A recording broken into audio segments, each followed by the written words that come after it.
विचार करें, कृपया तीर्थ व धाम को हमाम दस्ता जाने।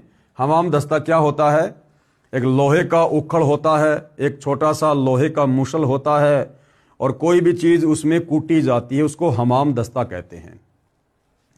1 फुट का लोहे का गोल पात्र लगभग 9 इंच परिधि का उखड़ जैसा होता है तथा 1.5 फुट लंबा तथा 2 इंच परिधि का गोल लोहे का डंडा सा मुसल जैसा होता है, जो सामग्री व दवाइयां आदि कूटने के काम आता है, उसको कहते हैं हमाम दस्ता। एक व्यक्ति अपने पड़ोसी का हमाम दस्ता मांग कर लाया। उसने हवन की सामग्री कूटी तथा मांज धोकर लौटा दिया। जिस कमरे में हमाम दस्ता रखा था उस कमरे में सुगंध आने लगी। घर के सदस्यों ने देखा कि यह सुगंध कहां से आ रही है, तो पता चला कि हमाम दस्ते से आ रही है। वे समझ गए कि पड़ोसी ले गया था, उसने कोई सुगंध युक्त वस्तु कूटी है।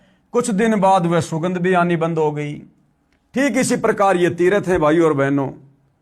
उस जगह पर जहां आज तीर्थ बने हुए हैं, किसी भगत ने, किसी साधक ने, किसी ऋषि ने, जैसा भी उसको ज्ञान प्राप्त था, उसने वो साधना की थी, वो भक्ति की थी, और जब उसका शरीर छूटा तो उसके बाद अपनी भक्ति कमाई को लेकर वो अपने इष्ट के धाम में चला गया जहां तक कि उसने साधना की थी।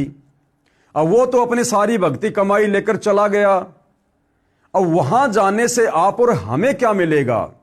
वहां तो केवल उस हमाम दस्ते की तरह कुछ दिन के लिए वो सुगंध है। हम ही अपने मन में सोच लेते हैं कि हाँ, बड़ा आनंद आया, बड़ी अच्छी जगह है, बड़ा सुंदर वातावरण है, एकांत जगह है। परंतु भाइयों और बहनों, जो मूल वस्तु थी, जिस प्रकार हमाम दस्ते में जड़ी बूटी कूटी, वो तो पड़ोसी ने रख ली और साफ करके वापस लौटा दिया। अब उसके घर में भी 2-4 दिन तो वो सुगंध रही और धीरे धीरे वो भी समाप्त हो गई। तो इन तीर्थों को बने हुए भाइयों और बहनों हजारों वर्ष हो चुके हैं, हजारों वर्ष, और अब तो उन तीर्थों पर वो गंध भी नहीं है, वो सुगंध भी नहीं है, वो भी समाप्त हो चुकी है।